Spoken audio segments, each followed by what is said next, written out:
no compromise. உங்க சைடுலயும் எங்க சைடுலயும். It's a GT promise. GT Holidays, South India's #1 travel brand. உங்கள் தங்க நகையை அதிக விலைக்கு விற்கவும் மற்றும் அடகில் இருக்கும் தங்க நகையை மீட்டெடுத்து அதிக விலைக்கு விற்கவும் உடனே அணுகவும். Prime gold hub 9840551787. தமிழர்களின் #1 சாய்ஸ் தமிழ் மேட்ரிமோனி.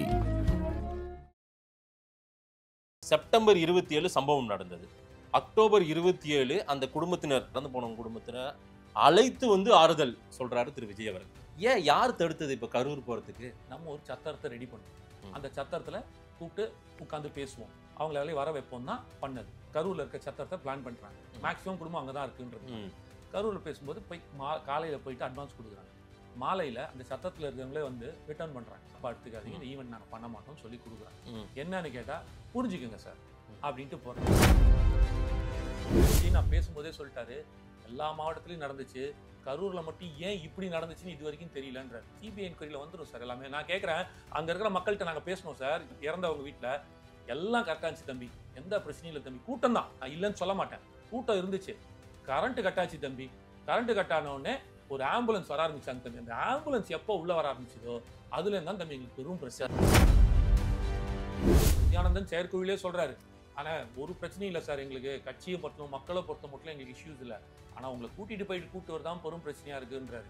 அதை வரைச்சு நான் இன்னொன்னு என்ன சொல்றாரு, அதுக்கு ஒரு படி மேல போயிட்டு தமிழக அரசுக்கு அங்க சொல்றாரு அவரு, 2 மாசத்துல நீங்க கேக்குறீங்க வரலன்ட்டுன்னு, இன்னும் 1 மாதத்தில் எங்க தலைவர் கட்சியை வெளில வரப்போறாரு பரப்புரைக்கு, எங்க கட்சியை நாங்க நல்லா பார்த்துப்போம் எங்க தலைவரை, ஆனா மக்களுக்கு வந்து பலும் பிரச்சனையா இருக்கும், கூட்ட நெரிசல் அது இதுன்ட்டுன்னு, தயவு செய்து தமிழக அரசே நீங்க பாத்துங்க, எல்லாம் உங்களுக்கு தான் கெட்ட பேருன்னு அங்கேயே அவர் சொல்றாரு.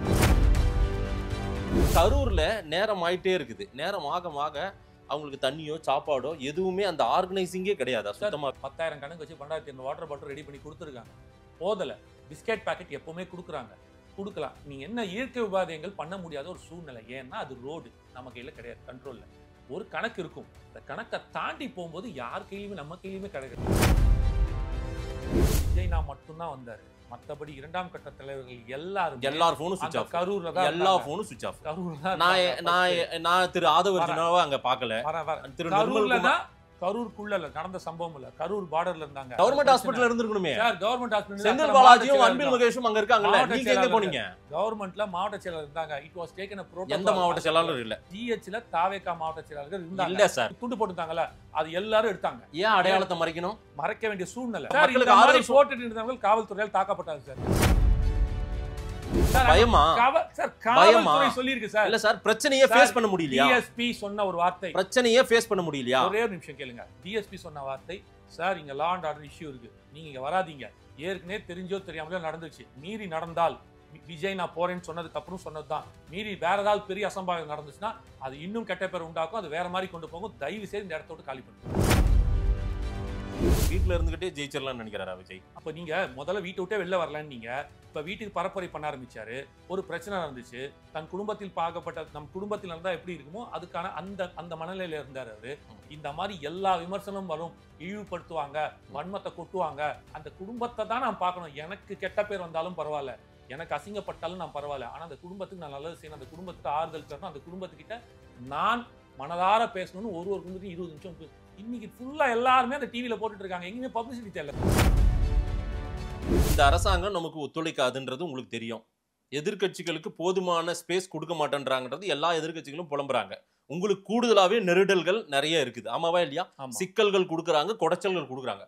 அப்ப நாம எவ்வளவு கவனமா கையாளணும் சார்? எல்லாமே கவனமா கையாளணும். எங்க கவனமா கையாண்டீங்க? நீங்க எங்க கவனமா கையாண்டீங்க? கூட வரீங்களா? நாமக்கல்ல கவனமா கையாண்டீங்களா? திருவாரூர்ல கவனமா கையாண்டீங்களா?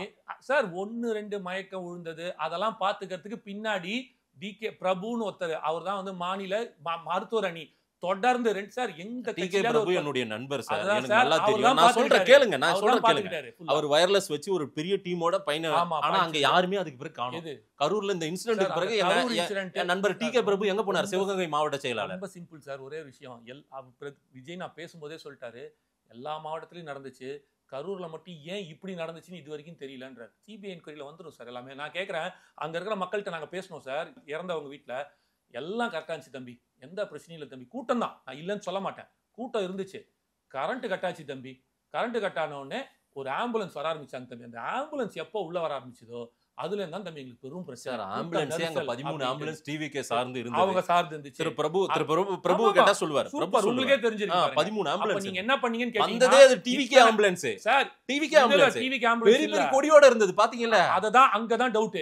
ஃபர்ஸ்ட் முதல்ல விஜய் நான் சொன்னது என்ன தெரியுமா, நம்மளோட ஆம்புலன்ஸ்ல எங்கேயுமே நம்ம கொடியோ நம்ம ஸ்டிக் இதுவோ இருக்கக்கூடாது அப்படி இருந்தது. அததான் அவர் கேட்டாரு. சார் மதுரை மாநாட்டிலே எங்க டீம் அங்க உங்களை ஃபாலோ பண்றாங்க. அப்ப அவர் கேக்குறாரு, விஜய் நான் கேக்குறேன், இது நம்ம ஆம்புலன்ஸா, கொடியெல்லாம் போட்டுக்கிறீங்க அப்படின்னு அந்த கேள்வியும் அவர் கேட்டார். அது திரு பிரபு கிட்ட கேட்டா அவர் சொல்லியிருக்க போறாரு. திரு விஜய் அவர்கள் அங்கதான் கேட்டிருக்கோம். அததான் சார் சொல்ல வரேன். இப்போ நீங்க சொல்றீங்க இல்லையா, இந்த ஆம்புலன்ஸ் உள்ள வந்தனால இந்த பிரச்சனைன்றதை நாங்க எடுத்து வைக்கிறோம். நீங்க என்ன சொன்னீங்க, எந்த இதுவுமே நீங்க ரெடி பண்ணல, எதுவுமே நீங்க பார்க்காம இருந்தீங்கன்னா இல்ல சார். ரொம்ப சிம்பிள் சார். ஒரு பரப்புரைன்றது 15 நிமிஷம் சார் ஒரு இடத்துல மேக்ஸிமம். விஜய் அதுக்கு மேல பேசல சார். எந்த கட்சி பொதுச் செயலாளர் 3 நாள் இப்படி உட்காந்துட்டு அதுக்கான வேலைகள் செய்வாரா? செய்யறாரு. புசியானந்தன் போய் உட்காந்துட்டு இருக்காரு 3 நாள், ஒரு 2 நாள் முன்னாடியே போயிடுறாரு. போயிட்டு எங்க நடக்கணும், என்ன பண்ணும், ஏதுன்றத அதுக்கான எல்லாத்தையும் செய்யறாரு. இதையும் தாண்டி இது நடந்திருக்குன்றதுக்கு திருச்சி முடிச்ச போதே நம்ம போயிட்டு கோர்ட்ல கேட்டோம். தொடர்ந்து இது ஆதவ அர்ஜுனா புசியானந்தன் செயற்குழுவிலே சொல்றாரு. ஆனா ஒரு பிரச்சனையும் இல்லை சார், எங்களுக்கு கட்சியை மட்டும் மக்களை பொறுத்த மட்டும் எங்களுக்கு இஷ்யூஸ் இல்லை, ஆனா உங்களை கூட்டு வரதான் பெரும் பிரச்சனையா இருக்குன்றாரு. ஆதவ அர்ஜுனா இன்னொன்னு என்ன சொல்றாரு, அதுக்கு ஒரு படி மேல போயிட்டு தமிழக அரசுக்கு அங்க சொல்றாரு அவரு, 2 மாசத்துல நீங்க கேக்குறீங்க வரலன்ட்டுன்னு, இன்னும் 1 மாதத்தில் எங்க தலைவர் கட்சியை வெளில வரப்போறாரு பரப்புரைக்கு, எங்க கட்சியை நாங்க நல்லா பாத்துப்போம் எங்க தலைவரை, ஆனா மக்களுக்கு வந்து பலும் பிரச்சனையா இருக்கும், கூட்ட நெரிசல் அது இதுன்ட்டுன்னு, தயவு செய்து தமிழக அரசே நீங்க பாத்துங்க, எல்லாம் உங்களுக்கு தான் கெட்ட பேருன்னு அங்கேயே அவர் சொல்றாரு. பிராக்டிக்கலா களத்துக்கு போய் பார்த்துட்டு இவ்வளவு பிரச்சனைகள் இருக்குன்றது புரிஞ்சு. விக்கிரவாண்டிலே 340 பேர்கிட்ட மயக்கம் பெற்று விழுந்ததாக தகவல்கள் வந்துருச்சு. சரிங்களா? இது புஷி ஆனந்தே சொன்னாராம். புஷி ஆனந்த் உள்ளரங்க கூட்டத்துல சொல்லியிருக்காரு 340 பேர் மயக்கம் போட்டு விழுந்திருக்காங்க. மதுரையிலும் நிறைய பேர் மயக்கமுற்று விழுந்தது. ஒருத்தர் இறந்து போனார், வழியிலே இறந்து போனது. அது இதனால கிடையாது. ஒரு பையன் ஒருத்தர் சென்னையை சேர்ந்த பிரபாகரன் ஏதோ பேர், சப்ஜெக்ட் கரெக்ஷன், பைக் ஓட்டிட்டு வரும்போது இறந்து போனார் சார். மதுரை மாநாடா இருக்கட்டும், விக்கிரவாண்டி மாநாடா இருக்கட்டும், அந்த மாநாட்கள் அன்னைக்கு காலையில கரூர் இன்சிடென்ட்க்கு முன்னாடி இருங்க மாநாடு கேக்குறேன், அந்த மாநாட்டுக்குள்ள இருக்கு இல்லையா, அந்த மாநாட்டுக்குள்ள நடந்த எந்த இடத்துலயுமே உயிர் சேதம் எதுவும் நடக்கல. நீங்க சொன்ன பாரி நாமக்கல்ல அன்று காலை நடந்த போதே நிறைய மயக்கமுற்று விழுந்தாங்கன்றது தகவல் அங்க காவல்துறை சொல்றாங்க அபிஷியலா. இது விஜய் தரப்புக்கே சொல்லப்பட்டது. இது வேற மாதிரி போயிட்டு இருக்கு. ஏன் கரூர்ல நேரம் ஆயிட்டே இருக்குது, நேரம் ஆக அவங்களுக்கு தண்ணியோ சாப்பாடோ எதுவுமே அந்த ஆர்கனைசிங்கே கிடையாது. சுத்தமா 10,000 கணக்கு வச்சு 12,000 வாட்டர் பாட்டில் ரெடி பண்ணி கொடுத்துருக்காங்க. போதல பிஸ்கெட் பாக்கெட் எப்பவுமே கொடுக்கலாம். நீங்க என்ன இயற்கை உபாதைகள் பண்ண முடியாத ஒரு சூழ்நிலை. ஏன்னா அது ரோடு நம்ம கையில கிடையாது கண்ட்ரோல்ல பண்றதுக்கு. அது கூட்டங்கள் குறைஞ்சி லேட் ஆகும்போது உள்ள வந்துகிட்டே இருக்கு. ஒரு கணக்கு இருக்கும், அந்த கணக்கை தாண்டி போகும்போது யார் கையிலுமே நம்ம கையிலுமே கிடையாது. இல்ல அதை நீங்க ஸ்மெல் பண்ணிருக்கணுமே தனிப்பட்ட முறையில. நான் சொல்றேன், நான் வந்து இன்டெலிஜென்ஸை கேட்கறேன், காவல்துறையை கேட்கறேன், அதெல்லாம் நான் கேள்வி வைக்கிறேன், நானுமே வைக்கிறேன், நான் கண்டிப்பா வைப்பேன். ஆனால் நீங்களுமே அதை ஸ்மெல் பண்ணிட்டு இது வேற மாதிரி போகுது, 10,000 பேர் சீரியஸ் ஆயிட போகுது, இஷ்யூ வந்து வேற மாதிரி போயிடும், நம்மளால உணர முடியலையா? 12,500 வாட்டர் பாட்டில் ரெடி பண்ணி அந்த கூட்டத்தில் கொடுக்கப்பட்டது, பிஸ்கெட் பாக்கெட் கொடுக்கப்பட்டது. இது நான் வந்து 2 மணில இருந்து தண்ணி இல்லாமல் அவஸ்தைப்பட்டிருக்காங்க. அதுக்கப்புறம் அந்த பகுதியில வட்டாரத்துல கடையிலயும் இருக்கிற எல்லா கடைகளும் மணி 12-1 மணிக்கே பூட்டப்பட்டிருக்கு சார். எல்லாமே சாத்தப்பட்டிருக்கு. அவங்களால தண்ணி கூட வெளியே போய் குடிக்க முடியல. பெண்கள் நிறைய சிக்கலை ஃபேஸ் பண்ணிருக்காங்க அந்த கூட்டத்துல இருந்தவங்க. நிறைய பேர் சொல்லியிருக்காங்க, அங்க தாவேக்கான சில இருக்கிற பசங்க அந்த துண்டு போட்டிருப்பாங்கல்ல, அவங்க கட்சிக்காரங்களா இல்லையா நீங்க சொல்ற மாதிரி அன்அபிஷியலா கூட நிறைய பேர் இருக்காங்க. ஆமா தானே? கரெக்டா? அவங்க கிட்ட எல்லாம் தெரியப்படுத்திருக்காங்க. ஆனால் சங்கிலி பிணைப்பு போல அவங்க எல்லாம் உள்ளேயே வந்துருவாரு, அண்ணன் வந்துருவாரு, விஜய் அண்ணன் வந்துருவாரு, தடுக்கிறதுக்கான வேலைகள் இல்ல. சரி, நீங்க உங்க பாயிண்ட்டுக்கே வரேன். நாங்க வந்து சரியில்லை, நாங்க ஒழுங்கா பண்ணல போலன்ட்டுன்னு. தமிழக அரசு மிக சிறப்பான அரசு தானே. காவல்துறை அவங்களும் 12 மணிக்கு வந்திருப்பாங்கல்ல. நாங்க ஒரு அறிக்கை கொடுத்துருக்கோம்ல, இந்த மாதிரி பெண்கள் வராதீர்கள், குழந்தைகள் வராதீங்கன்னு. காவல்துறை வந்து உள்ள வராது, அம்மா கிளம்புங்க, நீங்களா நிக்க கூடாது, உடனே விரட்டுறாங்க, நீங்களே சத்தம் போட்டுருப்பீங்க சார். ஒரு இதெல்லாம் சார், இதெல்லாம் அதாவது அப்ப நீங்க எது இப்படி சொன்னாலும் அப்படி சொல்வீங்க, அப்படி சொன்னாலும் இப்படி சொல்வீங்க. ஏற்கனவே சிவானந்த சாலையில் நடந்த அந்த போராட்டத்தின் போது நிறைய பேர் நிறைய வாகனங்களை விடமாட்டேன்றாங்கன்னு கம்ப்ளைண்ட் பண்ணாங்க. முடிஞ்சு போயிடும் சார். நீங்க சொன்ன வச்சுக்கீங்க, நீங்க கிளம்புமா, நிக்க கூடாதுமா, பொம்பளைங்களா இங்க வரக்கூடாது சொல்லிருக்காங்க, போங்க அப்படின்னா நீங்க சொன்னது அந்த டைம்க்கு ஹீட் ஆஃப் த மூட்ல முடிஞ்சிருக்கும். இன்னைக்கு 1 மாசம் கழிச்சு இந்த உயிரிழப்ப பேசிட்டு இருக்கோம்ல, இவ்வளவு பெருசுக்கு வந்திருக்காது. உங்க பாயிண்ட்க்கே நான் எந்த தப்புமே இல்லையா? அந்த ஹீட் ஆஃப் த எந்த தப்புமே இல்லையா? சரி, என்ன தவறுன்னு நீங்க சொல்லுங்கன்னா நான் கேக்குறோம். எல்லாமே நாங்க முன்கூட்டியே இல்ல, எல்லாமே அரசாங்கம் தான் தவறு செய்தது, காவல்துறை தான் தவறு செய்தது. தாவேகா எந்த தப்பும் பண்ணலையா? நான் என்ன சொல்றேன், சுப்ரீம் கோர்ட்ல வரட்டும், நாங்க அதுக்கு அப்புறம் நான் உங்ககிட்ட கேக்குறேன். இந்த மீடியா தாவேகா இந்த இதோட மாதேஷ் கூப்பிட மாட்டாரா? இதுக்கு அப்புறம் கூப்பிடுவேன், நிறைய கூப்பிடுவேன், நிறைய பேசுவேன். அப்ப அந்த கோர்ட்ல இருந்து மட்டும் பேசுவோம். நான் அடுத்து வந்துறேன் சார். செப்டம்பர் 27 சம்பவம் நடந்தது. அக்டோபர் 27 அந்த குடும்பத்தினர் அந்த 41 பேர் இறந்து போனவங்க குடும்பத்தினர் அழைத்து வந்து ஆறுதல் சொல்றாரு திரு விஜய் அவர்கள். ஏன் யார் தடுத்தது இப்ப கரூர் போறதுக்கு? இதை நான் குரோனாலஜிக்கலா கரெக்டா சொல்லட்டுமா? நீங்க சீக்வென்ஸா வேணா சிம்பிளா வாங்க. சிம்பிளாவா சார்? அங்க போக முடியாத சூழ்நிலை சார். ஏன் போக ரெண்டு முடியல? ரீசன். பிராக்டிகலாவே டிஃபிகல்டிஸ். என்ன டிஃபிகல்டிஸ்? ஏன்னா நாங்களே நேர்ல போனதா சொல்றோம். மெயின் ரோட்ல இருந்து அந்த ரோடுக்குள்ள போறதுக்கு ஒரு 400-500 மீட்டர் இருக்கும் சார். அது இறங்கி நடந்து தான் சார் போனோம். சரி. அது ரெண்டு பக்கமும் வீடுகள் எல்லாமே இருக்கு. ஒரு வீட்டுக்கு ஒரு 15 இருந்து 20 நிமிஷம் ஸ்பெண்ட் பண்ணோம்னா இது இறங்கி உள்ள போனாரு வச்சுக்கோங்களேன், போயிட்டு திருப்பி வரதுக்குள்ள கூட்டம் சேர்ந்துருச்சு அப்படின்னா தேவையில்லாத அசம்பாவிதம் நடந்துச்சு. ஒரு துயர சம்பவத்துக்கு போயிட்டு இப்போ இந்த ஹோட்டலுக்கு போனார்ல, மகாபலிபுரம் ஹோட்டலுக்கு கூட்டம் சேர்ந்துச்சா? சேரல. ஏன் இந்த சம்பவம் நடந்த பிறகாக உங்ககிட்ட ஒரு ஒழுக்க கட்டுப்பாடை கொண்டு வந்திருக்க முடியும், ஒபேதி ஆர்டரை கொண்டு வந்திருக்க முடியும். நீங்க சொன்னா கட்டுப்படுற கூட்டமா மாறி போச்சு. ஏன்னா பட்டு திருந்து இருக்கு சில விஷயங்கள். ஆமா, நானே ஒத்துக்கிறேன். பட்டு கொஞ்சம் நாம வந்து இது மேலும் மேலும் இதே மாதிரி நடந்தா நம்ம கட்சிக்கும் அவமானம், நம்ம தலைவருக்கும் அவமானம் புரிஞ்சுக்கிட்டாங்க, ஓரளவுக்கு புரிஞ்சுக்கிட்டாங்க. அப்படின்னும் போது நம்ம ஒரு வீட்டுக்கு 20 நிமிஷமோ 10 நிமிஷமோ குறுகலான சொந்தம். ஏன் அவர் நேரா போய் அந்த வீட்டுக்கு ஆறுதல் சொல்லியிருந்தால் என்ன? அப்பவும் கூடுவாங்கன்னா என்ன? இது எப்பதான் அவர் போனா கூடாம இருப்பாங்க? அதை சொல்லுங்க. எப்பவுமே கூடுவாங்க சார் விஜய் போனா. ப்ரோ நான் சொல்ல வரேன் ப்ரோ, அதுதான் ப்ரோ. நீ கேட்ட கேள்விக்கு நான் விளக்கம், கேள்வி வேணா சின்னதா இருக்கலாம், விளக்கம் பெருசா இருக்கு, வேற வழி இல்லை, நான் சொல்லிதான் ஆகணும். ரெண்டாவது, கரூர் மாவட்டம் மட்டும் போக முடியாது. திண்டுக்கல்ல ஒரு குடும்பம் இருக்கு, திருப்பூர்ல 2 குடும்பம் இருக்கு, நாமக்கல்ல ஒரு குடும்பம் இருக்கு, சேலத்துல ஒரு குடும்பம் இருக்கு. 5 மாவட்டத்துக்கு அவர் போனோம். 5 மாவட்டத்துக்கு போனால் அதுக்கான ப்ரோட்டோகால் ப்ரொசீஜர்ஸ்னு 1008 இஷ்யூஸ் இருக்கு. First point. ரெண்டாவது பாயிண்ட் இன்னொன்று என்னன்னா, இந்த குருக்கள் சந்து இதெல்லாம் சொன்னோம். இதெல்லாம் தாண்டி அப்போ என்ன பண்றாங்க? சரி, நம்ம ஒரு சத்திரத்தை ரெடி பண்ணுவோம், அந்த சத்திரத்துல கூப்பிட்டு உட்காந்து பேசுவோம், அவங்களால வர வைப்போம் தான் பண்ணது. அதுக்கு தான் பிளான் பண்ணது. காலையில போயிட்டு ஒரு 6-7 சத்திரம் வச்சுக்கோங்களேன். இதுல இருக்கிற பேர்னா கரூர்ல இருக்க சத்திரத்தை பிளான் பண்றாங்க. மேக்ஸிமம் குடும்பம் அங்கதான் இருக்குன்றது. கரூர்ல பேசும்போது போய் காலையில போயிட்டு அட்வான்ஸ் கொடுக்குறாங்க. மாலையில அந்த சத்திரத்துல இருக்கிறவங்களே வந்து ரிட்டர்ன் பண்றாங்க. சார் எங்களால பண்ண முடியாது, தப்பா எடுத்துக்காதீங்க, இந்த ஈவெண்ட் நாங்க பண்ண மாட்டோம்னு சொல்லி கொடுக்குறாங்க. என்னன்னு கேட்டா புரிஞ்சுக்கோங்க சார் அப்படின்ட்டு போறாங்க. கரூர்ல ஒரு 100 மண்டபம் இருக்குன்னு வச்சுக்கோங்க. எனக்கு அவ்வளவுதான் இருக்காது. இல்ல, நான் ஒரு சும்மா ஒரு தோராயமா ஒரு சரியா சொல்றேன் சார். ஒரு 100 மண்டபங்கள், ஒரு 100 மண்டபத்துல 100 மண்டபத்தை சார்ந்தவர்களும் இல்லங்க எங்களுக்கு இது செட் ஆகாதுங்க அப்படின்னா கொடுத்துட்டாங்க. அதாவது எந்த மண்டபம் விஜய் தரப்பினர், விஜய் ஆதரவாளர்கள், விஜய் கட்சியினர் யாருமே அந்த மாதிரி ஒரு ஸ்ட்ரக்சர் இல்லாதவங்க கட்சியில இருக்கிறவங்க யார்கிட்டயும் இல்ல சார். இல்ல இந்த ஸ்ட்ரக்சர் அப்பலாம் எனக்கு தெரிஞ்சு யார்கிட்டயுமே சத்திரம் இருக்கிற மாதிரி எனக்கு விஜய்க்குன்னு ஒரு கூட்டம் இருக்கு சார். அதுல கரூர்ல யாருமே இந்த ஸ்ட்ரக்சரை நான் கொடுக்குறேன் அண்ணன், நம்ம இடத்துல பண்ணலான்னு அப்படின்னு யாருமே செய்யலையா சொன்ன பாயிண்ட் ஒன்னு. ரெண்டாவது பாயிண்ட் வந்து இந்த இடத்துல அவங்க வந்து போலீஸ், நான் முடிக்கிறேன்னு, போலீஸ்காரங்க ஒரு சத்திரத்தை காமிச்சிருக்காங்க, இந்த சத்தத்தில் பண்ணுங்க அப்படின்ட்டுன்னு. அது அதாவது வந்து அது வந்து சரியான இடம் இல்லை, பண்றதுக்கான வாய்ப்புகள் இல்லை. ஒரு 6 மணி நேரம் 7 மணி நேரம் நின்னாலும் திருப்பி ஏதாவது நாளைக்கு இந்த மாதிரியான ஒரு சின்ன சின்ன பிரச்சனைகள். இது நான் டோட்டலா வந்து இது ஒரு பொலிட்டிக்கல் அழுத்தம், போலீஸ்காரங்க கொடுக்க பண்றாங்கன்னு அவங்க மேல பழியெல்லாம் நான் எதுவுமே போடல. சரி, இது அவங்க சொன்னதை நான் சொல்றேன். ஏன்னா ஒரு கண்டோலன்ஸ் மெசேஜ், ஒரு துயர சம்பவம் நடக்கிறது கல்யாண இடத்துல பண்றதுக்கு பண்ணாம சில சென்டிமெண்டா கூட சில பேர் வேணாம்னு சொல்லி இருந்திருக்கலாம். சத்திரங்கள் அதுவும் இருக்க வாய்ப்புகள் இருக்கு. ஸோ அந்த பாயிண்ட்குள்ள போல. அப்போ என்ன நடக்கும்? ஸோ இது ஒரு இஷ்யூவா இருக்குன்ற போது இப்போ நீங்க இவ்வளவு விமர்சனம் எல்லாரும் வைக்கிறீங்க, 2 நாள் இதை பத்தி தான் பேச்சு போகுது, நீங்களும் கேட்குறீங்க.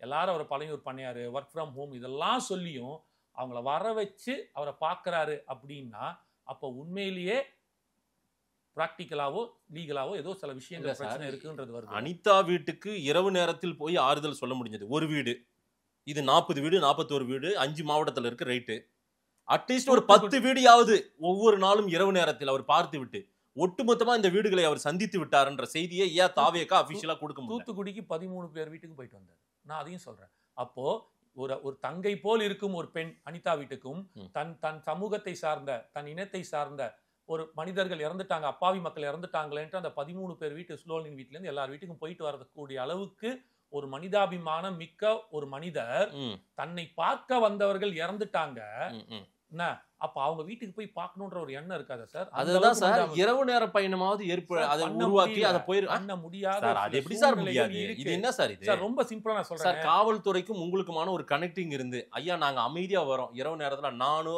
திரு புஷி ஆனந்தோ, நானோ திரு ஆதவர்ஜுனோ, நானோ திரு நிர்மல்குமாரோ, நானோ திரு அருண்ராஜோ, யாரோ ஒருத்தர் வரோம், நாங்க 2 பேர் தான் சார் வருவோம், நாங்க ஆறுதல் சொல்லிட்டு போறோம், எங்க கூட 2 போலீஸ் வாங்க சார் இப்படின்னு திரு விஜய் போய் ஆறுதல் சொல்லியிருக்கலாம்ல. அதுதான் சொல்ல, இது சாத்தியமா? சாத்தியம் இல்லையா சார்? சாத்தியம் இல்லைன்றதான் தாண்டி நாளைக்கு ஏதாவது ஒரு அசம்பாவிதம், சின்ன அசம்பாவிதம் நடந்தாலும் என்ன அப்படியே மாத்தி சொல்லுவீங்க? ஏற்கனவே 41 உயிரை பலி வாங்கிட்டு இருக்கிற நான் சொல்றது திருப்பி இந்த இதை இந்த பண்றீங்களே கனெக்டிங்க அப்படின்றீங்களா? இந்த கனெக்டிங்க அந்த நீங்க point காவல்துறையோடு சேர்ந்து செஞ்சிருக்கலாமே நான் கேக்குறேன். ரெண்டாவது இதை இன்னொன்னு தாண்டி இது என்ன பஸ் இது வச்சு சார் அவங்கள வந்து மகாபலிபுரம் கூட்டிட்டு வந்து வச்சுக்கிட்டு பேசுறது? சார் ரொம்ப சிம்பிளா சொல்றேன் சார், சார். சென்னையிலுமே கேத விசாரிக்க அவங்க வீட்டுக்கு தான் சார் சார் போனோம். சென்னையிலுமே சத்திரங்கள் கேட்கப்பட்டு கொடுக்க முடியாம போயிட்டு இது அவர்களை ஒரு ஹோட்டல்ல தங்க வச்சு அது ஒரு ரூம் ரெஸ்ட் அவங்க வந்து கெஸ்டா போய் பார்க்குற மாதிரி தான் உள்ள போய் பார்த்து பேசிட்டு வந்திருக்காரு. அதுதான் நடந்திருக்கு. ஏன்னா இங்க வந்து பொலிட்டிக்கலாவே தமிழக அரசுகிட்டயே ஒரு இஷ்யூ இருக்கு. இது வரைக்கும் யாருக்குமே பர்மிஷன் கிடையாது. எதுக்கு ரோட் ஷோ பண்றது கிடையாது. ஸ்டேட் ஹைவேஸ் சென்ட்ரல் ஹைவேஸ் போக முடியாது. அக்டோபர் 4ஆம் தேதி இந்துஸ்தான் டைம்ஸ் வீக் எல்லாத்துலயுமே அக்டோபர் 3 வந்துச்சு இல்லையா, அதற்கு அண்டர்டேக்கிங் கொடுத்துருக்கு கவர்மெண்ட். அதனால தான் போலீஸ் பர்மிஷனே கொடுக்க மாட்டேங்கிறாங்க யாருக்குமே. புரிஞ்சுக்குங்க. அது சரி, இப்படி எதுக்குமே நமக்கு பர்மிஷன் கிடைக்கல, நமக்கு ரூட் கிடைக்கல. நம்ம வந்து இந்த மாதிரி ஒரு பாலிடிக்ஸ் திருச்சியில சாலை மரமா போனோம்னா அங்க ஒரு இஷ்யூ இருக்கு அவருக்கு. சரி நீங்க சொல்றீங்க வெறும் கரூர் இன்சிடென்ட்க்கு மட்டுமே அவர் கூப்பிட்டு உட்கார வச்சு ஆறுதல் சொல்ல, அவங்கள கூப்பிட்டு பேசல. அவர் ஸ்டார்டிங் இதே எல்லா விஷயத்துக்கும் பணியருக்கு கூப்பிட்டு பேசுறாரு. இதே வேலை தான் பண்றாரு. ரைட்டுங்களா சார்? அவர் இது கூப்பிடுறது அரசியல் வேற சம்பவம் சார். அப்ப பார்த்தா தூத்துக்குடி போயிருந்தார், திருநெல்வேலி போயிருந்தார். பாத்தீங்களா நீங்க? பாத்தீங்களா இல்லையா? திருநெல்வேலிக்கு போயிட்டு அப்ப அந்த பெரிய வெள்ளம் வந்துச்சுல போன வாட்டி, இந்த வரலாறு காணாத வெள்ளம். திருநெல்வேலிக்கு போயிட்டு அவர் அந்த சத்திரத்தை எடுத்து அங்க இருக்கிற எல்லா மக்களையும் கூப்பிட்டு கொடுத்தாரு. 1000 மக்களுக்கு மேல வந்து செஞ்சாரு. இது போன வருஷம் போய் பாருங்க, எடுத்து பண்ணிருக்காரு அவரு. இப்போ ஏன் கூப்பிட்டு சென்னையில இருக்கிறவங்களும் இங்கேயும் கூப்பிட்டாருன்னா, எல்லாரையும் தூரத்துல இருக்காங்க. நான் அங்க போயிட்டு திருப்பி கூட்டம் கூட்டி ரொம்ப பெரிய இது ஆகிறதுக்கு மணி ஒரு பர்சனலா சார் நான் ரொம்ப சிம்பிளா கேக்குறேன். இங்க யாரையுமே வலுக்கட்டாயப்படுத்தல. என்ன கேட்டல வலுக்கட்டாயம் பண்ணல. உங்களுக்கு வந்து ஒரு தமிழர் பாரம்பரியம், தமிழர் அடையாளம் இதுதான். நம்ம போய் அவங்க வீட்டுக்கு ஒரு ஆறுதல் துக்கம் சொல்லணும், அவங்க வீட்டுக்கு நேரடியா போய் பார்த்திருக்கலாம்ல சார். இதையா விஜய் செய்யலதான் ஒரு கேள்வி. இதுதான் விமர்சனம். உயரப்பட்ட குடும்பத்துக்கு கால் பண்ணி, ஐயா என்னால வர முடியாத ஒரு சூழ்நிலையை விளக்கி உங்களுக்கு சம்மதமா நீங்கள் வரீர்களான்னு கேட்டு அந்த குடும்பம் ஒத்துக்கொண்டு அவர்களை நேரில் பார்த்து அவர்கிட்ட அதுக்கப்புறம் தான் எல்லார்கிட்டயுமே பர்மிஷன் கேட்டு ஒத்துக்கிட்டு ஒரே ஒரு குடும்பம் மட்டும் வரலன்ட்டாங்க. இருங்க, ஒரு குடும்பம் மட்டும் வரல. இல்ல அந்த ஒரு குடும்பத்தை கரூர் போகும்போது அண்ணன் ராஜ்மோகன் எம்பேட்டில் தான் சொன்னார். அண்ணன் நாங்க வீடியோ காலில் வரும் தலைவர் இல்ல மாதேஷ், வீட்டுக்கே வரும் தலைவர் எங்க தலைவர் அப்படின்னாருல. ஆமா, இதான் வீட்டுக்கு போற தலைவர் சார். அது வந்து நீங்க அவர் கேளுங்க அந்த பாயிண்ட். ஆனா நான் சொல்றேன் பிராக்டிக்கலா சில டிஃபிகல்டிஸ் இருந்ததுனால அவர் செய்ய முடியல. தலைவன் மக்களுக்கு எப்படி இருக்கணும் அப்படின்றதுக்கு ஒரு முன்னுதாரணமா இந்த செயல்பாடுகள் எல்லாம் செஞ்சிருக்கணும். இப்படி இருந்தாதான் தலைவன். இதுதான் தலைவன். இதுதான் தலைவன். கரூர் இன்சிடென்ட் நடந்த தகவல் தெரிஞ்சு சென்னைக்கு வர்ற தலைவன் கிடையாது. அதுக்கு என்ன சார்ட்டர் ஃபிளைட்ல வந்து தலைவன், அது தலைவன் கிடையாது. நீங்க நான் ரொம்ப அட்லீஸ்ட் திருச்சியிலயோ சேலத்திலயோ எங்கேயா ஒரு ஹோட்டல்ல தங்கி இருந்து அவங்களுடைய நிர்வாகிகளை முடக்கி விட்டு அவங்க எல்லாம் போங்க, நீங்க வந்து உதவி செய்யுங்க, நம்மளால் அங்க ஒரு பாதிப்பு ஏற்பட்டிருக்குது, நம்ம கட்சி கூட்டத்தில் நடந்த பாதிப்பு, நம்ம குடும்பத்துல இழப்புன்னு அதை செஞ்சிருக்கணும். நேரா ஒரு சார்ட்டர் ஃபிளைட் பிடிச்சி வந்து பனையூர் வீட்டுல உட்கார்றது வந்து ஒரு தலைவனுக்கு அழகு இல்ல. விஜய்னா மட்டும் தான் வந்தாரு. மத்தபடி இரண்டாம் கட்ட தலைவர்கள் எல்லாரும் எல்லார் போனும் சுவிட்ச் ஆஃப். கரூர்ல தான் எல்லா போனும் சுவிட்ச் ஆஃப். நான் திரு ஆதவர்ஜுனாவை அங்க பார்க்கல. கரூர்ல தான், கரூருக்குள்ள நடந்த சம்பவம் இல்ல, கரூர் பார்டர்ல இருந்தாங்க. நீங்க சொன்ன பார்டர்ல இருந்தீங்க, அது காரணம் இருக்கு சார். பார்டர்ல நீங்க கவர்மெண்ட் ஹாஸ்பிடல்ல இருந்திருக்கணுமே சார். கவர்மெண்ட் ஹாஸ்பிடல் செந்தில் பாலாஜியும் அன்பில் மகேஷும் அங்க இருக்காங்கல்ல, நீங்க எங்க போனீங்க? கவர்மெண்ட்ல மாவட்ட செயலாளர் இருந்தாங்க. It was taken a protocol. எந்த மாவட்ட செயலாளர் இல்ல சார், நான் கொடுக்கிறேன் சார். டிவிகே தரப்பினர் அங்க இல்ல. கரூரில் டிவிகே அலுவலகமே பூட்டப்பட்டது. தாவேகா ஒரு வார காலம் பூட்டப்பட்டது. ஜிஹெச்ல தாவேகா மாவட்ட செயலாளர்கள் இருந்தாங்க. இல்ல சார், அங்க இருந்தாங்க. இல்ல நான் சொல்றேன், விருதுநகர் மாவட்ட செயலாளர் செல்வா, நான் போன்ல பேசியிருக்கேன் அவங்க கிட்ட. அதனால தான் அவ்வளவு தைரியமா சொல்ல முடியுது. தெரியும்ல, நீங்க இன்னொரு எப்படி டிவிக்கேன்னு அங்க வந்து இல்ல அந்த அடையாளம் இல்லாமல் நின்னாங்களா? ஆமா சார், எடுக்கப்பட்டது சார். ஏன் எடுக்கப்பட்டதுக்கு காரணம் இருக்கு சார். அதுக்கும் காரணம் இருக்கு. அடையாளம் இல்லாமல் நின்னாங்க. ஆமா, போட்டு இந்த கோட் எடுத்துட்டா, போட்டு துண்டு போட்டுட்டாங்கல, அது எல்லாரும் எடுத்தாங்க. ஏன் அடையாளத்தை மறைக்கணும்? மறைக்க வேண்டிய சூழ்நிலை. என்ன சூழ்நிலை? சூழ்நிலை சார். என்ன உங்களுக்கு சார்? காவல்துறை பிரச்சனை இந்த மாதிரி அங்க இருந்து அவர் போய் அங்க மக்களுக்கு ஆதரவு போட்டுட்டு இருந்தவங்க காவல்துறையால் தாக்கப்பட்டாங்க சார். அதை நான் சொல்ல விரும்பல, அதனால தான் அமைதியா இருக்கேன். ரெண்டாவது, சிஎம் வராருன்னு புரோட்டோகால் வாஸ் டேக்கன். தெரியுங்களா? அந்த GH was under the control of police. 200 police நின்று இருந்தா யாருமே உள்ள போக முடியாது. செந்தில் பாலாஜியும் அவங்க டீம் மட்டும் தான் போனாங்க. ஏன்னா ஆளுங்கட்சியா இருக்கிறதுனால. தெரிஞ்சுக்கங்க, எல்லாமே சொல்லாதீங்க. நாங்க ஒரு அளவுக்கு பேசினா ஓகே, எல்லாத்தையுமே ஏதோ ஒரு மனிதாபிமானமே இல்லாம எவனே 40 பேரை கொலை பண்ணிட்டு ஓடி போய் ஒரு நக்சலைட் தீவிரம் அது மாதிரி சொல்லிட்டு இருக்கீங்க நீங்க. எல்லாருமே தலை காட்டவே இல்லையே சார். யாருமே தலையை காட்டல சார். பிரச்சனை என் நண்பர் பர்வேஷோ, திரு டி கே பிரபு அவர்களோ அவங்க எல்லாம் அங்க நின்றுக்கணுமா இல்லையா? அவங்க எல்லாம் அங்க இருந்தாங்கல்ல. முகம் தெரிந்தவர்கள் யாரும் அங்க இல்ல. ஓப்பனா சொல்றேன், எல்லாருமே 10, அதாவது வந்து அந்த இடத்துல இல்ல சார், நிர்வாகிகள் நின்னுதான் என்ன பண்ணிருப்பாங்க சார்? ஆதவர்ஜுனாவோ திரு நிர்மல் குமாரோ அங்க மற்றவர்கள் எல்லாம் நின்று இருந்தால் ஏதானும் லயோலா மணியோ எல்லோருமே அங்க நின்றிருந்தால் தவறு நடந்திருக்கும். என்ன தவறு நடக்கும்? என்ன வேணாலும் நடந்திருக்கும். யாரால அது நான் சொல்லணும்ன்ற அவசியம் இல்ல. ஏன்னா உடனே நீங்க சொல்லுங்க இதெல்லாம் யூகம் 1000 தொட்டு சொல்வீங்க. நீங்க சார் அப்ப பயமா? சார் காவல்துறை சொல்லிருக்கு சார். இல்ல சார் பிரச்சனையே ஃபேஸ் பண்ண முடியலையா? டிஎஸ்பி சொன்ன ஒரு வார்த்தை. பிரச்சனையே ஃபேஸ் பண்ண முடியலையா? ஒரே ஒரு நிமிஷம் கேளுங்க. டிஎஸ்பி சொன்ன வார்த்தை, சார் இங்க லா அண்ட் ஆர்டர் இஷ்யூ இருக்கு, நீங்க இங்க வராதீங்க. ஏற்கனவே தெரிஞ்சோ தெரியாமலோ நடந்துச்சு. மீறி நடந்தால் விஜய் நான் போறேன்னு சொன்னதுக்கு அப்புறம் சொன்னதுதான். மீறி வேற ஏதாவது பெரிய அசம்பாவிதம் நடந்துச்சுன்னா அது இன்னும் கெட்ட பேர் உண்டாக்கும். அது வேற மாதிரி கொண்டு போகும். தயவு செய்து இந்த இடத்த விட்டு காலி பண்ணுங்க. ஆனாலும் ஒரு தலைவன் என் தொண்டர்கள் என் ரசிகர்கள் என்னை பார்க்க வந்தவங்க இப்படி ஆயிட்டாங்கன்னு நின்றுக்கணும் இல்ல சார்? ப்ரோ அங்க கரூர் விட்டுருங்க சார், பக்கத்துல ஏதோ ஒரு மாவட்டத்துல இருந்துக்கலாம்ல சார். சொன்ன மாதிரி விஜய் நான் ஜிஹெச்சுக்கு போயிட்டாருன்னு வச்சுங்களேன், அங்க இன்னும் ஒரு 100 பேர் இறந்துட்டான், ஏதோ நடந்துச்சு வச்சுங்க, நீங்க என்ன சொல்லியிருப்பீங்க? அப்படியே மாத்தி பேசிருக்க மாட்டீங்க. நடந்ததுல இருந்து வெளியில வர ஷாக்கே பெரிய விஷயம் சார். ரெண்டாவது அந்த இடத்துல என்ன தோணுனா, ஒரு பதட்ட நிலையிலயோ ஒரு பயங்கர சூழ்நிலை இருக்கும்போது நமக்கு மேல இருக்கிறவங்களோ இல்ல நமக்காக ஒருத்தர் பேசுறாங்க போது அது முதல்ல கேட்க தோணும். செப்டம்பர் 27 இருந்து அக்டோபர் 27 விஜய் அடுத்து தலையை காட்டினது வெளியே. அது மீடியாவெல்லாம் கூட காட்டல. அவர் மீடியாவெல்லாம் வர வேணான்ட்டாங்க. மீடியாக்கு தானே வருது இல்லையா? ஏதோ அதான் ஏன் வந்துட்டு இன்னைக்கு மட்டும் வராத மாதிரி சொல்லிட்டு இருக்கீங்க. என்ன அரசியல் கட்சி தலைவர்? என்ன அரசியல் கட்சி தலைவர் அப்போ? சார் அவர் மீடியா என்ன சார் அரசியல் இது? புரியல. யார்கிட்டயுமே எதுவும் பேச மாட்டீங்க. நீங்க என்ன பண்ண போறீங்க? இன்னைக்கு அறிக்கை கொடுத்திருக்காரு. இன்னைக்கே அறிக்கை கொடுத்திருக்காரு. நெல் மூட்டை பிரச்சனைக்காக ஒரு அறிக்கை கொடுத்திருக்காரு. நெல் மூட்டை பிரச்சனை, நெல் மூட்டையில வந்து எல்லாம் பூரா முளைஞ்சிருச்சுட்டு இல்ல மழையால முளைஞ்சு போச்சுட்டு யாரு எடப்பாடி போய் களத்துக்கு போனார்ல? நீங்க நாட்டை ஆளணும்னு நினைக்கிறீங்கல்ல? நீங்க நாட்டை ஆளணும்னு நினைக்கிற நீங்க களத்துக்கு போல. அததான் சொல்ல வரேன் பிரதர். அவர் ஆல்ரெடி போய் பார்த்துட்டு பேசிட்டு வந்துட்டாரு. எப்ப பேசினாரு? திருவாரூர்ல பேசி முடிச்சிட்டாரு. 40 ரூபாய் கமிஷன் அடிக்கிறாங்க ஒரு மூட்டைக்குன்றது வரைக்கும் சொல்லிட்டாரு. அந்த 5 நிமிஷம் பேசுறாங்க. அந்த வண்டிக்கு மேல நின்று 5 நிமிஷம் பேசுறாரு. எடப்பாடி எப்படி நின்றாரு?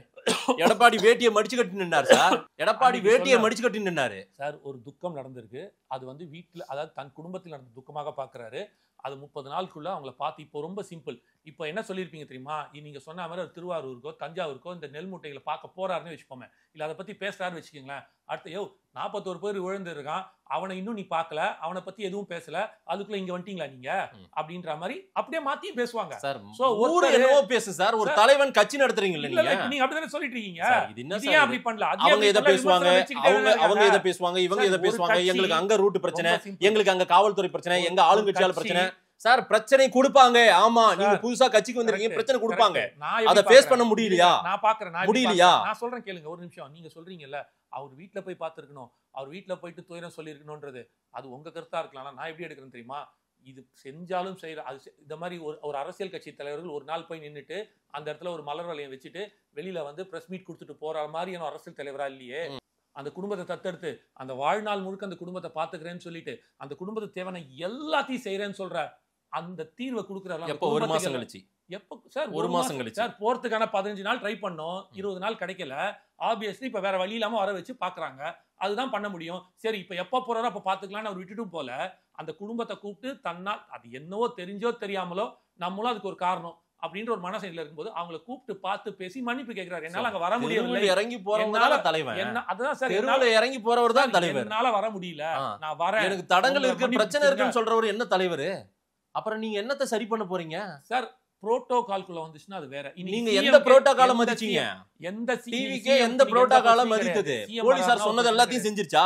என்னது கரெக்டா செஞ்சுதா? சார் இப்ப நாங்க போலீஸ் இந்த ஒரு மாசம் வந்து போலீஸ் சொன்னதெல்லாம் கேட்டாரு. தாவேகா கட்சி எனக்கு தெரிஞ்சு எந்த இடத்துலயாவது போலீஸ் சொன்னதுல இருந்து தவறி பயங்கரமான ஒரு இஷ்யூ ஆயிருக்கு. அவங்க வந்து எதிர்த்தாங்க, இந்த மாதிரி கேஸ் போட்டு அரெஸ்ட் பண்ணாங்க, உள்ள வச்சாங்க, இந்த மாதிரி அவங்க மேல இது போயிருக்குன்னு மத்த கட்சிகள் எல்லாம் நடந்திருக்கு. அந்த மாதிரி தாவேகா ரோட் ஷோ போவாதீங்க, ஊர்வலம் போவாதீங்க, வண்டிக்கு பின்னாடி வண்டியை ஓட்டாதீங்க, இதெல்லாம் சொன்னாங்களா இல்லையா? ரோட் ஷோ எங்க திருச்சியில இருந்து விஜய் சார் ரோட் ஷோ பண்ணாரா? வண்டி வாகனமே அது என்ன? அது என்ன பயணம்? அது அந்த ஒரு 5 மணி நேரம் போற பயணம், 4 மணி நேரம். அது யார் பிரச்சனை? யார் பிரச்சனை? மக்கள் வந்து நிக்கிறான் சார். நீங்க மக்களை கேட்க வேண்டியது எங்க கிட்ட கேட்டீங்கன்னா நாங்க வராதேன்னு சொல்லிட்டோம், பண்ணாதேன்னு சொல்லிட்டோம். வந்து அத்தனை பேர் கட்சிக்காரன். அப்ப ஏத்துக்கிறீங்களா? 2026 ஒட்டுமொத்த தமிழகமும் தாவேகாக்கு தான் வாக்களிக்க போது, அவங்க தான் ஜெயிக்க போறாங்க. எங்க இந்த கூட்டத்தை கண்ட்ரோலே நீங்க பண்ண முடியல, எங்க ஓட்டு வேற போட போறாங்க. நீங்க தான் சொன்னீங்க கட்சிக்காரன்றீங்க. நான் பொதுமக்கள் எங்க பசங்க கரெக்டா இருக்காங்க நான் சொல்றேன். தாவேகா தொண்டர்கள் நீங்க பொதுமக்கள் வந்து பாக்குறவன நம்ம சார் பெண்கள் வராதீர்கள் சொல்லி பெண்கள் வந்து நிக்கிறான். அந்த பெண்கள் வந்து தாவேகா கட்சிக்காரன் நிர்வாகி போஸ்டிங்ல இருக்காங்க. ஒரு குழந்தை 10 வயசு குழந்தைய அம்மா கூட்டிட்டு வந்து நிக்குது, 6 வயசு குழந்தைய. அப்ப அந்த அம்மாவும் வந்து தாவேகா நிர்வாகி, அந்த குழந்தையும் தாவேகா நிர்வாகி, கட்சிக்காரங்க அவங்க எல்லாம். அப்படி ஏத்துக்கலாமா? எப்படி வரீங்க நீங்க? பொதுமக்கள் வராங்க, அவருக்கு பிடிச்சிருக்கு, ஆதரவு கொடுக்கறதுக்கு வந்து பாத்துட்டு போறாங்க. அவரை நம்ம என்ன சொல்ல முடியும்? இது எப்படி சார்? எப்படி நான் இறுதி கேள்வியா வரேன் சார். நான் இறுதி கேள்வியா கேட்கிறேன். வீட்டுல இருந்துகிட்டே ஜெயிச்சிடலாம்னு நினைக்கிறாரா விஜய்? அப்படிலாம் ஒண்ணும் இல்லையே. வருவாங்க சார். இப்ப நீங்க முதல்ல வீட்டை விட்டே வெளில வரலன்னு நீங்க இப்ப வீட்டுக்கு பரப்புரை பண்ண ஆரம்பிச்சாரு. ஒரு பிரச்சனை நடந்துச்சு. தன் குடும்பத்தில் பார்க்கப்பட்ட நம் குடும்பத்தில் இருந்தா எப்படி இருக்குமோ அதுக்கான அந்த மனநிலையில இருந்தார் அவரு. இப்பதான் முடிச்சுட்டு வெளில வந்திருக்காரு. அந்த குடும்பத்தை பார்க்கணும், அவர்கிட்ட பேசணும்னு 20 நாளா ட்ரை பண்ணி கடைசியில ஒரு மாசத்துக்குள்ள வேற வழியே இல்லாமல் இந்த மாதிரி எல்லா விமர்சனமும் வரும், இழிவுபடுத்துவாங்க, வன்மத்தை கொட்டுவாங்க. நான் உங்கள சொல்ல பொதுவா சொல்றேன். அவரை பத்தினா என்னெல்லாம் சொல்ல முடியுமோ எல்லாத்தையும் சொல்லுவாங்க அப்படின்ட்டு தெரிஞ்சும் அந்த குடும்பத்தை தான் நான் பார்க்கணும். எனக்கு கெட்ட பேர் வந்தாலும் பரவாயில்ல, எனக்கு அசிங்கப்பட்டாலும் நான் பரவாயில்ல, ஆனா அந்த குடும்பத்துக்கு நான் நல்லது செய்யணும், அந்த குடும்பத்துக்கு ஆறுதல் தரணும், அந்த குடும்பத்துக்கிட்ட நான் மனதார பேசணும்னு ஒரு குடும்பத்தையும் 20 நிமிஷம் இன்னைக்கு ஃபுல்லா எல்லாருமே அந்த டிவியில போட்டுட்டு இருக்காங்க. எங்கேயுமே பப்ளிசிட்டி தெரியல. அடுத்து என்னைக்கு வருவார் சார் வெளியே விஜய்? அடுத்தது நீங்க எஸ்ஓபி போட்டு கையில கொடுத்துட்டீங்க அப்படின்னா, நான் நேற்று சிட்டி சொல்லியிருக்காரு, எஸ்ஓபி போட்டு 10 நாள் 15 நாளுக்குள்ள வரும், எஸ்ஓபி ரெடி ஆயிடும் சொல்லியிருக்காங்க தமிழ் அரசு. வந்ததுக்கு அப்புறம் அது எல்லாருக்கும் ஒரே மாதிரியான ஸ்டாண்டர்ட் ப்ரொசீஜர்ஸ், அது என்னன்னோ அந்த ப்ரொசீஜர்ஸை ஃபாலோ பண்ணிட்டு இரண்டாம் மேக்ஸிமம் எனக்கு தெரிஞ்சு எப்போ வருது அதுல இருந்து ஒரு 10 நாள் 15 நாள் ரீஷெடியூலிங் பண்ணிட்டு வரதுக்கான வாய்ப்புகள். விஜய் இப்ப பண்ணிட்டு இருக்கிறது அரசியல் தானா? ஆமா, அரசியல் தான். மற்ற அரசியல் கட்சிக்கும் இதுக்கு நிறைய வித்தியாசம் தெரியுது. அதனால சொல்றாங்க மாற்று அரசியல், தீர்வு அரசியல். இது புதுமான அரசியல் உங்களுக்கு புரிய மாட்டேங்குது. இது புது விதமான அரசியல்னா எப்படி வீட்டுக்குள்ளே இருந்துகிட்டு அரசியல் வீட்டுக்குள்ள யார் சார் இருக்காங்க இப்போ? எப்படி சொல்றீங்க? நீங்க ஒரு மாசமா வீட்டுக்குள்ள இருந்துட்டு தான் இப்ப அவரே போய் அப்படியே ஒரு ஹோட்டல்ல பார்த்துட்டு வந்தார், மறுபடியும் வீட்டுக்குள்ள போயிட்டாரு. நான் ரொம்ப சிம்பிளா கேக்குறேன். மாதேஷி நீங்க என்ன பேட்டி எடுக்கிறாரு, நாளைக்கு வந்து அவருக்கு கல்யாணம் வச்சுப்போமே, நாளைக்கு கல்யாணம் நடக்குது உங்களுக்கு. அந்த கல்யாணத்துக்கு காத்தால நீங்க 11 12 முகூர்த்தம், ஏன்னா 1 மணிக்கு பேட்டி என்ன எடுப்பீங்களா? நீங்க முடியுமா? முடியாது இல்லையா? இப்ப என்ன இருக்கு? எதுக்கு இந்த உதாரணம் தான் சொல்றேன். அந்த குடும்பத்தை பார்க்கும் வரை 16 நாள் துக்கம், அடுத்த 30 நாளுக்குள்ள பார்க்கணும்னு இருக்கு. அந்த 16 நாள் முடிஞ்சதுக்கு அப்புறம் தேவர் ட்ரைங். நான் சொன்னேன் இல்லையா, சத்திரம் கிடைக்கல. இல்ல சார், நேத்திக்கு அவங்கள பாத்துட்டாரு சார். பாத்துட்டாரு. இன்னையில இருந்து அடுத்த ஆக்டிவிட்டிஸ் ஆரம்பிச்சாங்க. ட்விட்டர்ல போடுறதா சார்? வழக்கமா ட்விட்டர்ல போடுறாங்க. இது வரைக்கும் பேசாம இருந்தாரு. விஜய் அடுத்து என்ன அரசியல் பண்ண போறாரு சார்? வெயிட் பண்ணுங்க, வருவார், வெளியில வருவாரு, பரப்புரை மீண்டும் ஆரம்பிப்பாரு, மக்களை போய் பாப்பாரு. ஜனவரி மாசத்துக்கு அப்புறமா தேர்தல் வாக்குறுதிகளோட வருவாரு. இத பத்தி ஒரு ஓபன் பிரஸ் மீட் திரு விஜய் அவர்கள் பேசலாம்ல? வருவாரு, அதுவும் நடக்கும் சார். எனக்கு ரொம்ப சிம்பிளா இல்ல, நான் சிம்பிளா ஒரே கேள்விதான் நீட்டா கேக்குறேன் சார். நான் ஒரு ஓபன் பிரஸ் மீட் இதை பற்றி, இந்த சம்பவத்தை பற்றி அவர் இன்னும் கொஞ்சம் வெளிப்படையா அந்த 3 நிமிஷம் ஒரு 3-4 நிமிஷம் ஒரு வீடியோ பேசினாரு. அதை விடுங்க, அடுத்து ஒரு ஓபன் பிரஸ் மீட் கேள்விகள் இப்ப நானே வர ஒரு கேள்வி கேக்குறேன். சூழ்நிலைக்கு அவரால் கொடுக்க முடியாது. ஏன்னா எப்பவுமே அவர் கொடுக்கல. சுப்ரீம் கோர்ட்ல இருக்குது, எப்பவுமே கொடுக்கல. சுப்ரீம் கோர்ட்ல இருக்குது. இதெல்லாம் சாக்கு சார். இதெல்லாம் சாக்கு. வரதுக்கு அப்புறம் தான் வெளியில பேச. இதெல்லாம் சாக்கு. யாருமே பேச கூடாது. இல்லனா பேசிடுவாரா? யாருமே பேச கூடாது. இல்லனா பேசிருப்பாரா அண்ணாரா? இப்ப ரொம்ப சிம்பிள். இப்ப மாதேஷ்க்கு பேட்டி கொடுக்கறதுனால அவர் மீடியாக்கு வரலையா? இல்ல இத்தனை கேள்விகள் மாதேஷ் எங்க இருந்து கேக்குறாரு? எப்படி தெரிஞ்சது அவருக்கு? விஜய் பற்றியான கேள்விகள், நான் வைக்கக்கூடிய கேள்விகள், அது வந்து என்னுடைய கேள்விகள் அல்ல, மக்களின் கேள்விகள். சூப்பர். இன்னைக்கு மக்கள் அவ்வளவு கேள்வியை விஜய் மேல எடுக்கிறாங்க. மக்கள் கிட்ட விஜய்னா பேசுற அரசியல் போய் சேர்ந்திருக்குல்ல சார். ரொம்ப சிம்பிளா நான் இப்படி இத கூட பாசிட்டிவா தான் எடுத்துப்பீங்களா? கண்டிப்பா பாசிட்டிவா தான் சார் பார்க்கணும். விஜய் அப்ப பேசுவாரு. விஜய் அரசியல் போய் சேர்ந்திருக்குது. நான் சொல்றேன், விஜய் கிட்ட என்ன அரசியல் இருக்குன்னு போய் சேரலையே. நான் சொல்றேன், 50 வருஷத்துக்கு முன்னாடி ஒரு அரசியல்வாதி என்ன பண்ணுவார்னா, ஒரு இது கட்டுரை எழுதி அனுப்புவார். அது வந்து பேப்பர்ல வரும், நாளிதழ்ல வரும். அப்படிப்பட்ட ஒரு அரசியல் இருந்துச்சு. அதுவே காலப்போக்குல வானொலியாக மாறிச்சு. அதுக்கப்புறமாக டிவிக்கு வானொலிக்கு வந்துச்சு. அதுக்கப்புறமா வந்து பாத்தீங்கன்னா ஒரு பரிணாம வறட்சியில வந்துட்டே இருந்துச்சு. இப்ப எங்க வருது அப்படின்னா, நம்மளே எடுத்துக்கங்க. நான்லாம் அரசியல் கட்சி 30 வருஷத்துக்கு முன்னாடி 40 வருஷத்துக்கு முன்னாடி இருந்தேன்னா தெருவா போய் பிரச்சாரம் பண்ணோம். இன்று மாதேஷோட உட்கார்ந்து ஒரு யூடியூப்ல பேசுறது பல ஆயிரம் மக்களை கொண்டு போய் சேர்க்குது. இது பரிணாம வளர்ச்சி. இங்க உட்கார்ந்து பேசிட்டு இருக்காங்க.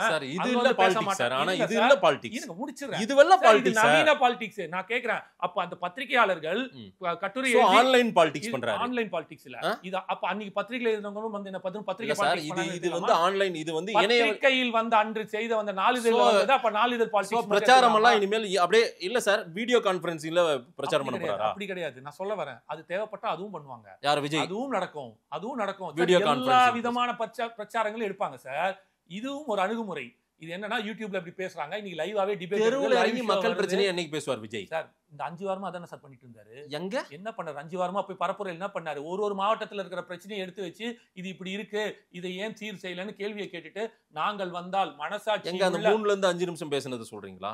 ஒரு ஊர்லயும் சார் 10 நிமிஷம் பேசினா கூட போதும். பிரச்சனையை எடுத்து வைக்கிறாரு, அந்த தொகுதியோட பிரச்சனையை எடுத்து வைக்கிறாரு. அந்த தொகுதியில தான் நடக்குதுன்னு சொல்றாரு. கரூர் வரைக்கும் சொல்லியிருக்காரு, திருவாரூர்ல சொல்லியிருக்காரு. 40 ரூபா பேசும்போது அங்க இருந்த எம்எல்ஏ ஒத்துக்கிட்டாரு. ஏன் ஒத்துக்கிட்டாரு? உண்மைதானே? இப்போ நடக்கிற பிரச்சனையை எடுத்து வைக்கிறாருல சார். 10 நிமிஷம் போதும் சார் நீங்க கொடுக்கறதுக்கு. அந்த பிரச்சனையை சொல்லிட்டு, இது நாங்க என்ன சொல்றாரு, நாங்கள் வந்து பொய்யான வாக்குறுதி கொடுக்க மாட்டோம், மனசாட்சி உள்ள மக்களாட்சியாக நாங்கள் கொடுக்கும் வாக்குறுதி செய்யக்கூடிய வாக்குறுதியாக, நிறைவேற்றக்கூடிய வாக்குறுதியாக கொடுப்போம், மக்களை ஏமாத்த மாட்டோம் அப்படின்றத வைக்கிறாரு. யங்ஸ்டர்ஸ் கேன் அது அந்த ஒரு அதுதான் சார் யங்ஸ்டரு அப்படி தட்டினா அவன் பிடிச்சிப்பான் இதுதான்டா சொல்ல வராரு அப்படின்றது. ஒரு மாவட்டத்துக்கும் ஒரு தொகுதிக்கும் போகும்போது அதை எடுத்து வச்சு பேசுறாரு. அதை கலாச்சிங்க என்ன ஒரு பேப்பர் வச்சு படிச்சுங்கிறாரு ஸ்கிரிப்ட் அப்படின்ட்டு எல்லாரும் மண்டையில் வச்சுக்க முடியுமா எல்லா தேர்தல் வாக்குறுதியும்? இந்த தேர்தல் வாக்குறுதி கொடுத்தீர்களே இதை நீங்க செய்தீர்களான்னு தானே கேட்டாரு அவரு. பாத்தீங்களா அந்த மக்களே தானே கேட்கிறாரு. கேட்டுட்டு முதலமைச்சரே பாருங்கள் கேட்கிறார்கள் கேட்டுக்கங்க சிஎம் சார் அப்படின்னு சொல்லிட்டு போறாரு. அதுவும் ஒரு விதமான அரசியல் தானே. மணிக்கணக்கில் மைக்கா போட்டு பேசிக்கிட்டே இருந்தா இப்ப நான் கேட்கிறேன் ஒருத்தர் 2 மணி நேரம் பேசியிருக்காரு சார். அவர் மனுஷனை கூப்பிட்டு 2 மணி நேரம் பேச என்னப்பா கேட்டாருன்னா ஒரு 2 விஷயம் 3 விஷயம் தான் சொல்லுவான். 2 மணி நேரம் பேசினாருப்பா எனக்கு இவ்வளவு ஞாபகம் இருக்குது அப்படிமா. அவர் என்ன பண்றாரு உனக்கு என்ன ஞாபகம் வச்சுக்க முடியும் புல்லட் பாயிண்ட்ஸ் இதான் மேட்டர் புடிச்சிக்கோ இதை புடிச்சு கேள்வி கேள்வி விஜய் பேசுறதுலாம் புல்லட் பாயிண்ட்ஸ். ஆமா அந்த தேர்தல் வாக்குறுதியை படிக்கிறாரு. இந்த தேர்தல் வாக்குறுதி நடக்கல இப்படி ஒரு சம்பந்தமாக ஒரு இஷ்யூ இருக்கு இதை ஏன் போய் வாக்குறுதி மக்களை தெருவில் சந்திக்காத எந்த தலைவனும் ஜெயிக்க முடியாது சார். மக்களோடு மக்களாக உரையாற்றாத எந்த தலைவனும் ஜெயிக்க முடியாது சார். அவர் தெருவுக்காக நீங்க சொன்ன தெருவில் வந்து சந்திக்கிறது பரப்புரையில ஆரம்பிச்சிட்டாரு செஞ்சிட்டாரு. இப்ப திடீர்னு ஒரு தடைக்கல் கரூர் சம்பவம் மீண்டும் வரும்போது அவர் அந்த காணொலியிலே சொல்லிட்டாரு நாங்கள் மீண்டும் வரும்போது இன்னும் ஃபோர்ஸா வருவோம் இன்னும் மக்கள் கிட்ட சென்றதுக்கான வேலைகளை பார்ப்போம் கவலைப்படாதீங்க நிச்சயம் நான் வருவேன் எந்த விதத்திலும் நான் தோய மாட்டேன் இந்த ஒரு இடைவேளை மட்டும் எனக்கு தேவைப்படுதுன்றார். இது எல்லாத்தையும் முடிச்சிட்டாரு. திருப்பி அந்த எஸ்ஓபி வந்ததுக்கு அப்புறம் மீண்டும் அவரோட பயணம் ஆரம்பிக்கும். மீண்டும் ஒரு ஃபோர்ஸாவே வரட்டும் சார். நானும் வாழ்த்துக்கள் சொல்றேன். நான் வெகுஜன மக்கள் என்ன கேள்விகள் தாவேகா மீது வைத்திருக்காங்களோ அதுதான் என்னுடைய கேள்விகளை எல்லா கேள்விக்கும் பதில். எஸ் மக்கள் என்ன சொல்றாங்கன்னு பார்க்கலாம். நேரில் வந்து நேரம் கொடுத்து பேசியதுக்கு நன்றி திரு காமேஷ். நன்றி சார்.